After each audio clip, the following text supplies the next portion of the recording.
योऽन्तः प्रविश्य मम वाचमिमां प्रसुप्तां सञ्जीवयत्यखिलशक्तिधरस्वधाम्ना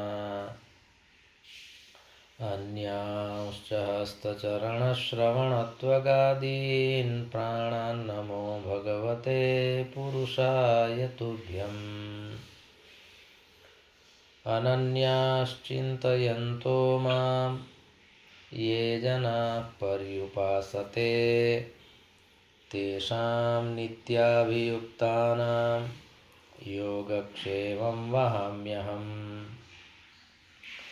सदाशिवसमारम्भां शङ्कराचार्यमध्यमाम् अस्मदाचार्यपर्यन्तां वन्दे गुरुपरम्पराम्। गुरुर्ब्रह्मा गुरुर्विष्णुः गुरुर्देवो महेश्वरः गुरुः साक्षात् परं ब्रह्म तस्मै श्रीगुरवे नमः। ॐ शान्तिः शान्तिः शान्तिः। परमश्रद्धेयाः परमपूज्याः प्रातस्मरणीयाः एतस्य प्रभासतीर्थस्य अधिष्ठातारः प्रथमज्योतिर्लिङ्गाः भगवन्तः श्रीसोमनाथचरणाः भगवन्तः पुराणपुरुषोत्तमाः अस्माकं सद्गुरवः पूज्याः गुरवः तथा च शास्त्रप्रणयिनः विद्याव्यासङ्गिनः श्रवणभक्तिनिष्ठाः संस्कृतभाषानुरागिणः सच्छास्त्रं सेवमानाः भवन्तः सर्वेपि सज्जनाः स्वजनाः। भगवतः पुराणपुरुषोत्तमस्य कृपाप्रसादेन विभोरवात्सल्येन अद्य पुनरेकवारम् अस्माभिः फाल्गुनमासे कृष्णपक्षे चतुर्थ्यां भौमवासरे एतदनुसारं मार्चमासस्य 18 दिनाङ्के 25-उत्तर-द्विसहस्रतमे वर्षे विद्याव्यासङ्गं कर्तुं शास्त्रचर्चां कर्तुं भगवत्पादानां वाणीं गातुं श्रोतुं च अवसरः सम्प्राप्तः। इदमस्ति अस्माकं सर्वेषां परमं सौभाग्यम्। अत्रावसरे भवत्सु विराजमानं परमात्मानं नत्वा भवतां सर्वेषां स्वागतं कृत्वा पुनरेकवारं वयं मङ्गलाचरणपूर्वकं विवेकचूडामणिं प्रविशामः। सर्ववेदान्तसिद्धान्तगोचरं तमगोचरं गोविन्दं परमानन्दं सद्गुरुं प्रणतोऽस्म्यहम्।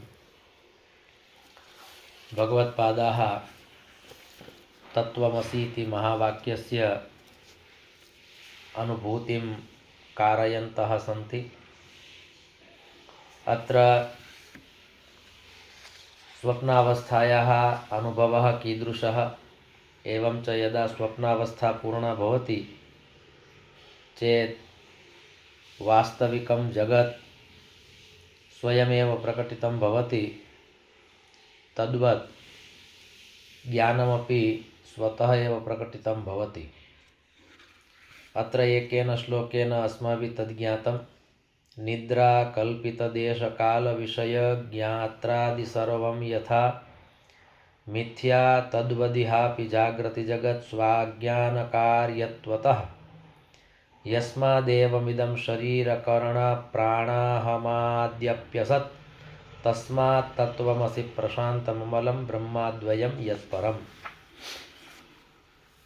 एकवारं स्वप्नावस्था पूर्णा भवति, पश्चात् स्वप्नः तत्र स्थातुं न शक्नोति।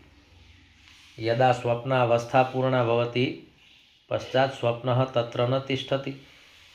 तद्वत् एकवारं जागृतावस्था आगच्छति चेत् जागृतावस्थानुगुणं यद् ज्ञानमस्ति तदपि स्वयमेव तत्र प्रकटितं भवति।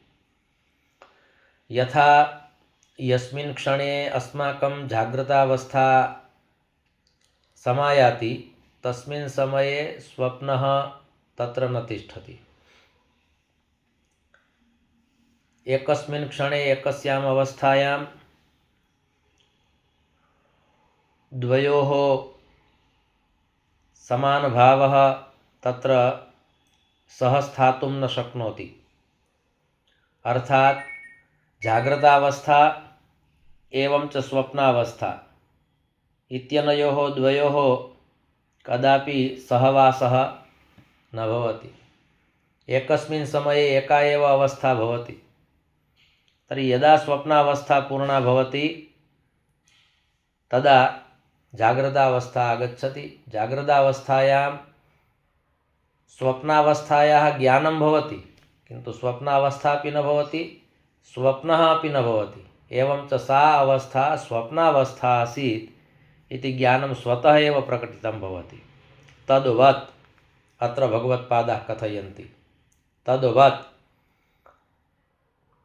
आत्मनः अज्ञानवशात्, आत्मनः अज्ञानत्वात् अस्माभिः तत्त्वमसि इति महावाक्यस्य अनुभवः न क्रियते। आत्मनः अज्ञानमस्ति, तर्हि ज्ञानमपि तत्रैव निहितं वर्तते यत्र अज्ञानमस्ति। किन्तु चेतनायाः उच्चक्षेत्रे, उच्चे पदे, उच्चे स्थाने एतस्य अनुभवः अस्माभिः कर्तव्यः भवति।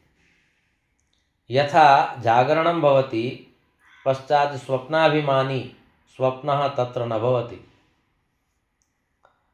एवं च जागृतं जगत् अपि असद् अस्ति। यथा स्वप्नावस्थायाः जगत् मिथ्या अस्ति, तद्वत् जाग्रतावस्थायाः जगत् अपि मिथ्या अस्ति।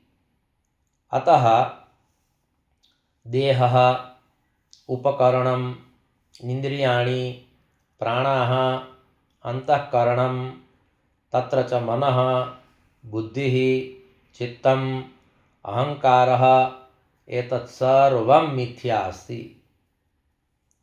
यदा आध्यात्मिकसारतत्त्वं कश्चित् जानाति तदानीमेव ज्ञातुं शक्यते यदेतत् सर्वं मिथ्या अस्ति।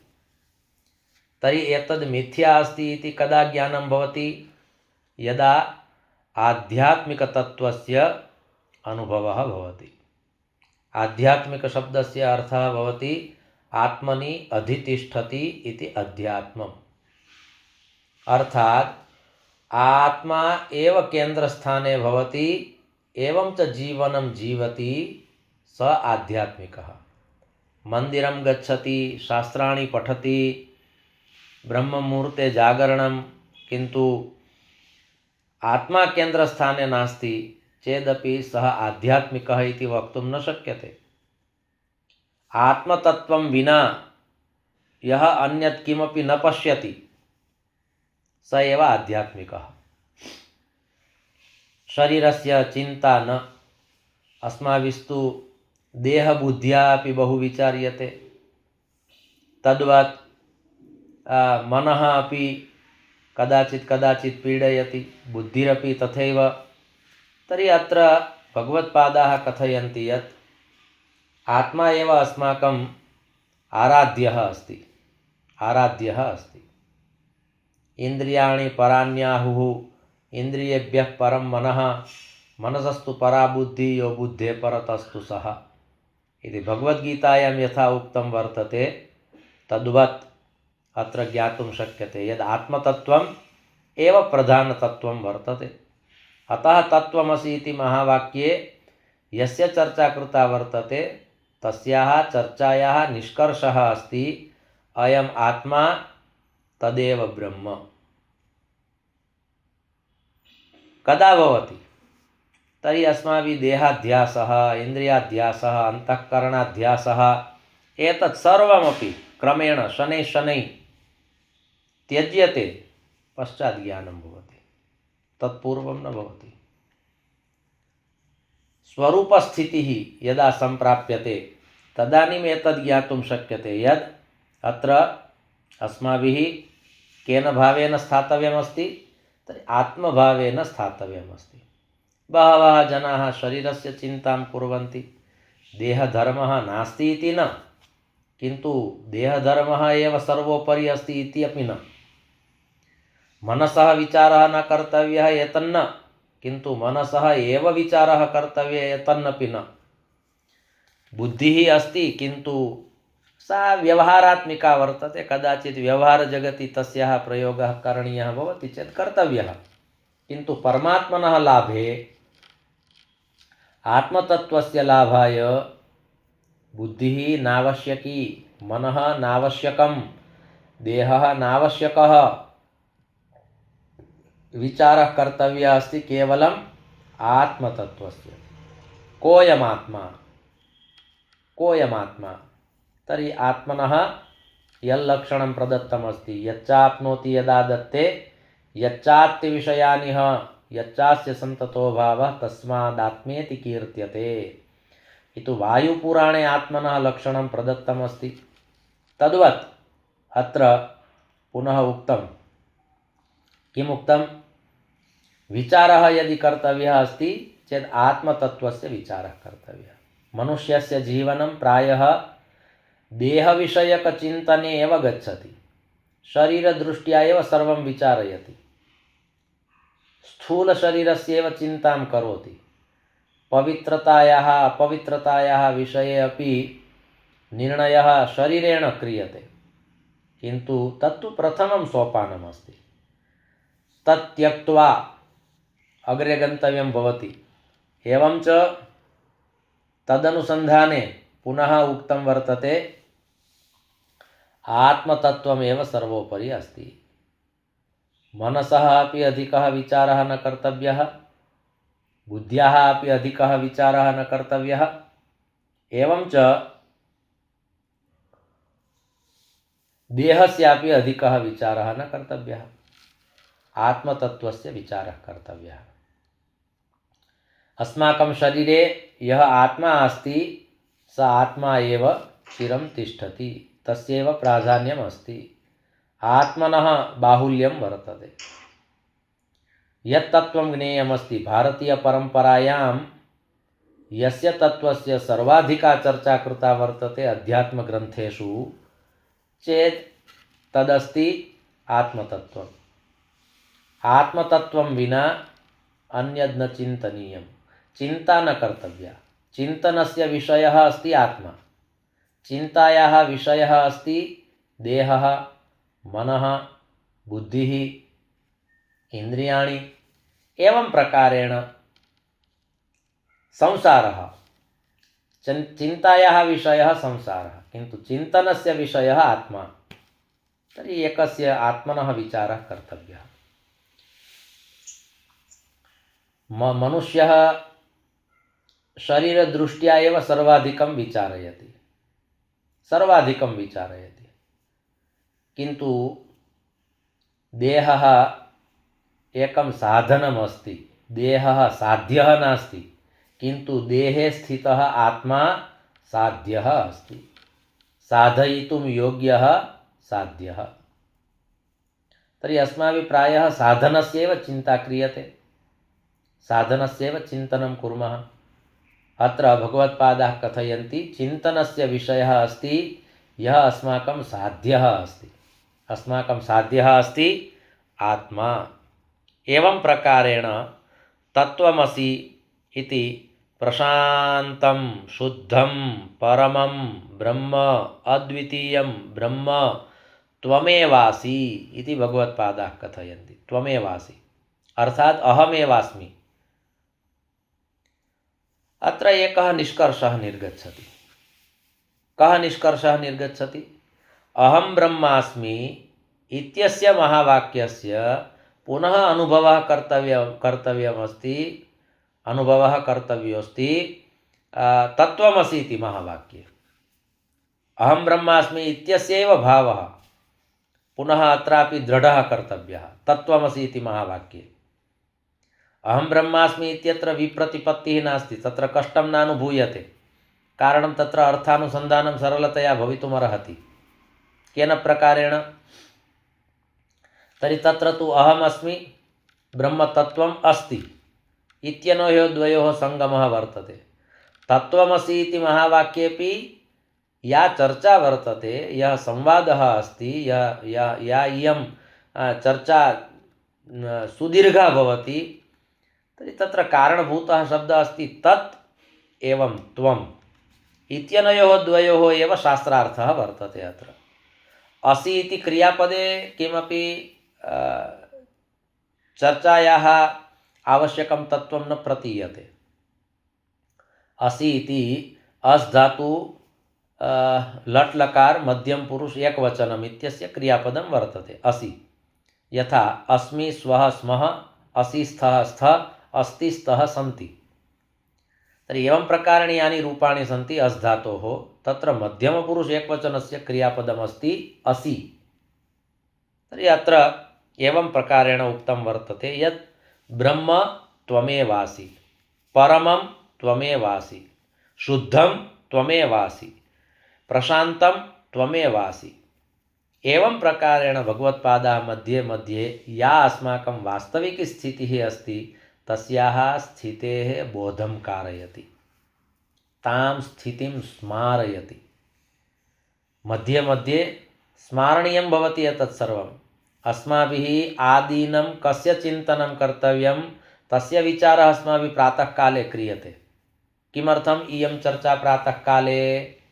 येन ज्ञानं भवेत् मया आदीनं कस्य चिन्तनं कर्तव्यं, कस्य विचारः कर्तव्यः, मम केन्द्रस्थाने किमस्ति, मया सम्पूर्णोऽपि दिवसः देहदृष्ट्या एव विचारणीयः अस्ति वा अन्यदपि किमपि अस्ति तत्र। एवं प्रकारेण अस्माभिः प्रातःकाले जागरणान्ते विचारः कर्तव्यः भवति। अतः इयं चर्चा अस्ति। तर्हि अग्रे पुनः भगवत्पादाः कथयन्ति यत्र भ्रान्त्या कल्पितं तद्विवेके तत्तन्मात्रं नैव तस्माद् विभिन्नं स्वप्ने नष्टं स्वप्नविश्वं विचित्रं स्वस्माद् भिन्नं किन्नु दृष्टं प्रबोधे। एवं प्रकारेण श्लोकः अस्ति। सावधानेन श्लोकस्य पदच्छेदः अस्माभिः श्रोतव्यः। यत्र भ्रान्त्या कल्पितं तत् विवेके तत् तन्मात्रं न एव तस्मात् विभिन्न स्वप्ने नष्टं स्वप्नविश्वं विचित्रं स्वस्तस्मात् भिन्नं किं नु दृष्टं प्रबोधे इति पदच्छेदः। तर्हि अत्रापि भगवत्पादाः कथयन्ति अत्र एकः शब्दः अस्ति भ्रान्ति, द्वितीयः शब्दः अस्ति प्रबोधः। प्रबोधशब्दस्य अर्थः भवति विशिष्टं ज्ञानं, प्रकृष्टः उत्कृष्टः बोधः ज्ञानम् इति प्रबोधः। किन्तु विशिष्टं ज्ञानं कदा भवति? यदा भ्रान्तिः न भवति तदा, यदा भ्रमः न भवति तदा। यथा रज्जौ सर्पाभासः, रज्जु अस्ति किन्तु तत्र सर्पस्य आभासः भवति, आभासः भवति यदयं सर्पः, किन्तु वास्तविकरूपेण सर्पः नास्ति। तर्हि यावत् कालपर्यन्तम् आभासः अस्ति तावत् कालपर्यन्तं भ्रान्तिः। किन्तु यदा निर्णयः भवति न रज्जुः नास्ति सर्पः अस्ति, अर्थात् तत् प्रकृष्टं ज्ञानं जातं, प्रबोधः, विशिष्टं ज्ञानं प्राप्तम्, अर्थात् जागरणं जातं। यावत् कालपर्यन्तं भ्रमः, यावत् कालपर्यन्तं भ्रान्तिः, तावत् कालपर्यन्तम् अस्माकं जागृतिः नास्ति इति स्पष्टं भवति। अत्र भगवत्पादाः पुनः कथयति यत्किमपि वस्तु भ्रान्तिपूर्णमस्ति, अर्थात् यावत् कालपर्यन्तम् अस्माकं स्थितिः भ्रान्त्यां भ्रमे अस्ति तावत् कालपर्यन्तं सत्यवस्तुनः बोधः न भवति। तर्हि सर्वाधिकं भ्रमयुक्तं ज्ञानम् एव अस्माकं जीवने अस्ति। सर्वत्र भ्रान्तिः अस्ति, भ्रमः अस्ति। अस्माभिः विचार्यते अयं भ्रमः नास्ति, इदं तु मम ज्ञानमस्ति। किन्तु अत्र भगवत्पादाः कथयन्ति मनुष्यः अधिकाधिकं भ्रमे जीवति, किन्तु यदा एकवारं भ्रमः नष्टः, साक्षात् ज्ञानस्य आविर्भावः, ज्ञानस्य जागरणं, प्रबोधः, एवं प्रकारेण, तर्हि भ्रमनिवारणान्ते ज्ञानलाभः। तावत्कालपर्यन्तं ज्ञानलाभः नास्ति। ज्ञानलाभः अर्थात् यत्र यत्र अस्माभिः भ्रमः क्रियते तर्हि अस्माभिः निर्णयः कर्तव्यः। अहं यत्किमपि विचारयामि, अहं यत्किमपि पश्यामि, तत्र भ्रान्तिः अस्ति वा वास्तविकी स्थितिः वर्तते, सत्यस्य ज्ञानमस्ति। संसारे अस्माभिः यत्र यत्र व्यवहारः क्रियते, संसारे अस्माभिः यत्र यत्र जीव्यते, तत्र तत्र विचारः कर्तव्यः। अत्र मम ज्ञानं वास्तविकं ज्ञानमस्ति वा भ्रमः अस्ति। भगवत्पादानां श्रीमच्छङ्कराचार्याणां स्तोत्रेषु बहूनां स्तोत्राणां सारः विवेकचूडामणौ आगच्छति। अर्थात् चर्पटपञ्जरिका स्तोत्रम् एकमस्ति, निर्वाणषटकम् एकं स्तोत्रमस्ति, गुर्वष्टकम् एकं स्तोत्रमस्ति। एवं प्रकारेण यानि दार्शनिकस्तोत्राणि सन्ति, यत्र साक्षात् दर्शनमस्ति, अर्थात् शुद्धं ज्ञानमस्ति, तत्सर्वमत्र विवेकचूडामणौ पुनः विविधेषु श्लोकेषु विभज्य भगवत्पादैः सर्वं स्थापितं वर्तते। यावद् वित्तोपार्जनसक्तस्तावन् निजपरिवारो रक्तः, पश्चाद्धावति जर्जरदेहे वार्तां पृच्छति कोऽपि न गेहे। अनेन श्लोकेन किं स्पष्टं भवति? अनेन श्लोकेन भगवत्पादाः कथयन्ति त्वं भ्रमे जीवसि, तस्मात् निर्गत्य यत् सत्यं ज्ञानमस्ति तस्य विचारं कुरु। तर्हि सत्यं ज्ञानं नाम किं? तर्हि भगवद्भजनं, भज गोविन्दं भज गोविन्दं, तत्त्वमसि, अहं ब्रह्मास्मि, एतानि सर्वाण्यपि यानि महावाक्यानि सन्ति, तानि महावाक्यानि भगवद्भजनयुक्तानि एव सन्ति। तेषां वाक्यानां विचारः कर्तव्यः। अस्माभिः विचार्यते न मम परिवारः अस्ति, मां विना मम परिवारस्य कोऽस्ति, यदि अहं न भविष्यामि चेत् मम परिवारस्य किं भविष्यति, अहम् अस्मि इति कृत्वा परिवारस्य सर्वं चलति। एतत् सर्वं किम् अस्ति? भ्रमः। एतस्मात् भ्रमात् अस्माभिः निर्गन्तव्यमस्ति। भगवत्पादाः तत् कथयन्ति। यदा अस्माकम् उपस्थितिः, स्थितिः, अस्तित्वं नासीत्, तदानीमपि सर्वं चलति स्म। इदानीं वयं स्मः चेदपि जगत् चलति, वयं न भविष्यामः चेदपि जगत् चलिष्यति, संसारः चलिष्यति, परिवारः चलिष्यति, कुटुम्बं चलिष्यति, सर्वमपि चलिष्यति। किन्तु वर्तमाने वयं भ्रमे जीवामः। यद् अहमस्मि इति कृत्वा सर्वं चलति, मां विना किमपि न भविष्यति। एतद् किमस्ति? भ्रमात्मकं ज्ञानमस्ति। अत्र भगवत्पादाः कथयन्ति भ्रमं त्यक्त्वा जीव, आत्मलाभाय जीव, आत्मसन्तोषाय जीव, तव चेतस चित्तस्य प्रसन्नतायै किमपि कुरु।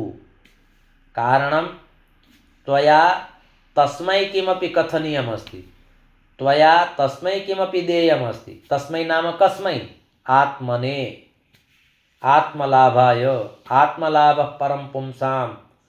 भगवत्पादाः यत् कथयति तदेव भागवत पुराणमपि कथयति। आत्मलाभः परं पुंसां। सर्वश्रेष्ठः लाभः यदि कश्चिदस्ति चेत् आत्मलाभः अस्ति। मम आत्मनः प्रसन्नता, मम आत्मतत्त्वस्य विचारः। मया तस्मिन् विषये सर्वाधिकं चिन्तनं कर्तव्यमस्ति। आदीनम् अस्माभिः अन्येषां सर्वेषामपि चिन्ता क्रियते, किन्तु यस्य आत्मतत्त्वस्य चिन्तनं कर्तव्यमस्ति तस्य आत्मतत्त्वस्य चिन्तनं न भवति। तस्य चिन्तनं न कुर्मः। प्रातःकाले इदं सत्रम् एतस्मात् कारणादस्ति येन ज्ञानं भवेत्। मया सम्पूर्णोऽपि दिवसः आत्मचिन्तनाय एवं च आत्मलाभाय आत्मसंतोषाय मम प्रसन्नतायै यापनीयः वर्तते। अयं दिवसः महत्वपूर्णः। यह दिवसः परमात्मना प्रदत्तः। यस्मिन् दिवसे मम पुनः जागरणं जातं सः दिवसः पुनः मम लाभाय अस्ति, आत्मलाभाय अस्ति।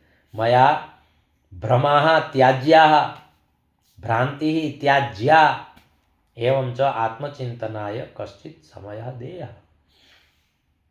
अत्र भगवत्पादाः तत् कथयन्ति। अन्यत् किमपि नास्ति। अधिष्ठानं तथा कर्ता इत्यत्र अधिष्ठान शब्दः अस्ति। यस्मिन् समये यस्मिन् स्थाने अस्माकं स्थितिः वर्तते तस्मिन् समये तस्मिन् स्थाने एव आत्मलाभः भविष्यति। एतस्मिन् विषये मुहूर्तं दृष्ट्वा कस्मिंश्चित् समये अहं स्थास्यामि, आत्मज्ञानाय आत्मलाभाय आत्मचिन्तनाय अहं स्थास्यामि। भगवत्पादाः कथयन्ति तथा नास्ति। यस्मिन् समये तव जागरणं, यस्मिन् समये त्वं यत्र स्थितः तत्र स्थित्वैव त्वया आत्मलाभस्य विचारः कर्तव्योऽस्ति। आत्मलाभः सर्वश्रेष्ठः लाभः अस्ति, सर्वोपरि अयं लाभः अस्ति।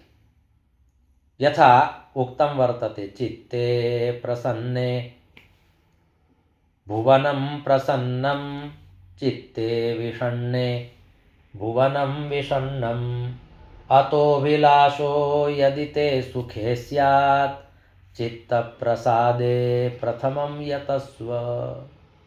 प्रथमः प्रयासः कर्तव्यः अस्ति चित्तप्रसादे, आत्मप्रसादे। आत्मारामत्वं कदा कथम् आगमिष्यति, कदा आगमिष्यति, कथम् आगमिष्यति। भगवत्पादाः प्रतिदिनं प्रातः अस्माकं जागरणं भवेत् तदर्थम् आगच्छन्ति। एवं च कथयन्ति, विवेकचूडामणिं पठ, भ्रमं त्यज, आत्मचिन्तनं कुरु इति भगवत्पादानाम् इदं वचनमस्ति। तर्हि स्वप्नावस्थायाः जगत् स्वप्नावस्थायाम् एव उदेति। तस्य उदयः कदा भवति? स्वप्नस्य उदयः कदा भवति? यदा स्वप्नावस्था भवति। तर्हि स्वप्नावस्थायाः स्वप्नस्य लयः कदा भवति? यदा स्वप्नावस्था पूर्णा भवति चेत् स्वप्नः लयः, स्वप्नस्य लयः, पश्चात् स्वप्नः तत्र न तिष्ठति। तद्वत् जागृतावस्थायामपि यत्किमपि तव भ्रमविषयकं चिन्तनमस्ति तत् त्यक्त्वा आत्मतत्त्वलाभाय किमपि त्वया चिन्तनीयं वर्तते। यदा स्वप्नः पूर्णः भवति तस्मिन् समये विवेकस्य उदयः भवति। श्रीमद्भागवत महापुराणस्य माहात्म्ये प्रथमः एव प्रश्नः पृष्टः वर्तते शौनकादिभिः। कीदृशः प्रश्नः पृष्टः? तर्हि उक्तं वर्तते, विवेको वर्धते कथम्? विवेकस्य वृद्धिः कथं भवति? भक्तिज्ञानविरागाप्तो विवेको वर्धते महान्, मायामोहनिरासश्च वैष्णवैः क्रियते कथम्? एतस्मिन् सन्दर्भे प्रथमः प्रश्नः पृष्टः। शास्त्राणां कार्यं किं? शास्त्राणां मुख्यं प्रयोजनं किं? तर्हि अनेन प्रश्नेन तत् स्पष्टं भवति यद् शास्त्राणां मुख्यं प्रयोजनमस्ति विवेकपूर्णं जागरणं, विवेकपूर्णं जागरणम् इति मुख्यः आशयः अस्ति। मुख्यः आशयः विवेकजागरणं। विवेकः कदा विवेकः उदेति? तर्हि पुनः उक्तं वर्तते श्रीमद्भागवत पुराणस्य माहात्म्ये एव, भाग्योदयेन बहुजन्म समर्जितेन सत्संगमं च लभते पुरुषो यदा वै, अज्ञानहेतुकृतमोहमदान्धकार नाशं विधाय हि तदोदयते विवेकः। तदा विवेकः उदयते। कदा? भाग्योदयेन, यदा भाग्योदयः भवति तदा विवेकपूर्णं जागरणं भवति। बहुजन्मसमरजितेन भाग्योदयः कदा भवति? बहूनां जन्मनामन्ते ज्ञानवान् मां प्रपद्यते। बहूनां जन्मनां पुण्यं सञ्चितं भवति। बहुजन्मसमरजितेन बहुजन्मनां पुण्योपार्जनं भवति, सञ्चितं भवति, एकत्रितं भवति। तस्मिन् समये भाग्योदयेन बहुजन्मसमरजितेन तेन किं? विवेकजागरणं न, बहूनां जन्मनां पुण्यं सञ्चितं भवति, तदानीं भाग्योदयः भवति। कारणं पूर्वजन्मकृतं कर्म तद्दैवमिति कथ्यते। पूर्वजन्मनां यत् कर्म अस्ति तदेव कर्म एतस्मिन् जन्मनि भाग्यम् अस्ति, दैवम् अस्ति। पश्चात् भाग्योदयः भवति। यदा भाग्योदयः भवति तदानीं किं? तर्हि पुनः अग्रे उक्तं सत्सङ्गमं च लभते। सत्सङ्गः भवति, अर्थात् सतां सत्पुरुषाणां सङ्गः। महापुरुषाणां प्राप्तिः तदा भवति। केवलं पुण्योदयेन विवेकोदयः न भवति, पुण्योदयेन सत्सङ्गलाभः। सत्सङ्गमं च लभते पुरुषो यदा वै। सत्सङ्गेन किं भवति? विवेकः जागृतः भवति? न, अज्ञानहेतुकृतमोहमदान्धकार। अज्ञानजनकम्, अज्ञानजनकः, अज्ञानहेतुकृतमोह मद अंधकार। मोहस्य एकः अंधकारः अस्ति, मदस्य एकः अंधकारः अस्ति। अज्ञानजनितम् एतत् सर्वम्। एतस्य अज्ञानजनितस्य मोहान्धकारस्य मदान्धकारस्य नाशः भवति, तदानीं विवेकस्य जागरणं भवति, तदानीं विवेकः जागृतः भवति।